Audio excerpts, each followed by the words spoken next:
So, what is an API? API stands for Application Programming Interface. That's a mouthful.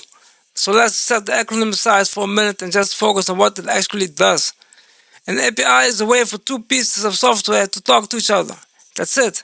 One application sends a request, the other one responds.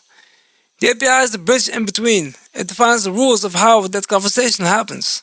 Think back to that restaurant analogy. You're the customer. You want food. The kitchen is where the food gets made. But you don't go into the kitchen yourself. You tell the waiter what you want. The waiter takes that to the kitchen prepares it, and the waiter brings it back to you. In this analogy, you are the application, making the request. The kitchen is the other system, the one that has the data or the service you need. And the waiter is the API. It carries the request, gets the response, and delivers it back. Now, let's make this concrete with a real example you definitely use. You open the weather app on your phone. You want to know if it's going to rain tomorrow. Your phone doesn't have a weather station attached to it. So where does that information come from? Behind the scenes, your weather app sends a request to a weather data provider, something like Open Weather Map or AQ Weather. That request says something like, give me the forecast for Brussels, Belgium, for the next 24 hours. The weather service receives that, pulls the data, and sends it back. Your app then displays it to you. That entire exchange from your app to the weather service and back happened through an API. Here's another one. You are on the website and you see a login with Google button. You click it. Suddenly, without creating a new account or typing a new password, you're logged in. How did that happen? The website sent the request to Google's API. It asked, can you verify this user? Google checked his records, confirmed your identity, and sent back the green light. The website trusted Google's response and let you in. You never had to hand your Google password to the website directly. The API handled the handshake securely. This is one of the most important things about APIs. They let systems share information without exposing everything. The website didn't get your Google password. It just got confirmation. That's by design. Let's look at one more example. Online payments. When you buy something from a small online store, that store probably isn't building its own payment system from scratch. That would be enormously complex. Instead, they used an API from a payment provider. Stripe, PayPal, something like that. When you enter your card details, the store's website sends that information to the payment provider API.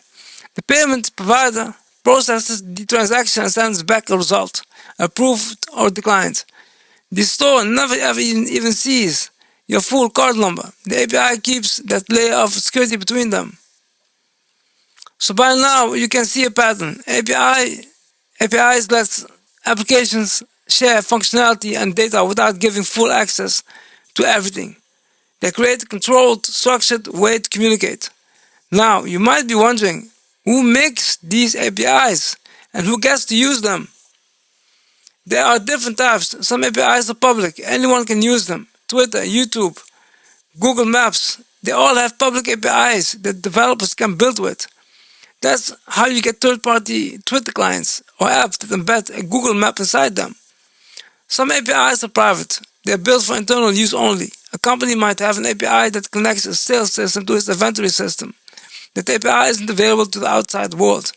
It's just for internal communication between their own software. And some APIs are partner APIs. They're shared with specific external companies under an agreement. A bank might give a fintech company API access to certain account features, but only that company, not the general public. The rules for how an API works, what requests it accepts, what format it accepts, it expects, what it sends back, those are defined by the people who built it. If you want to use someone's API, you read their documentation. They tell you exactly how to talk to their system.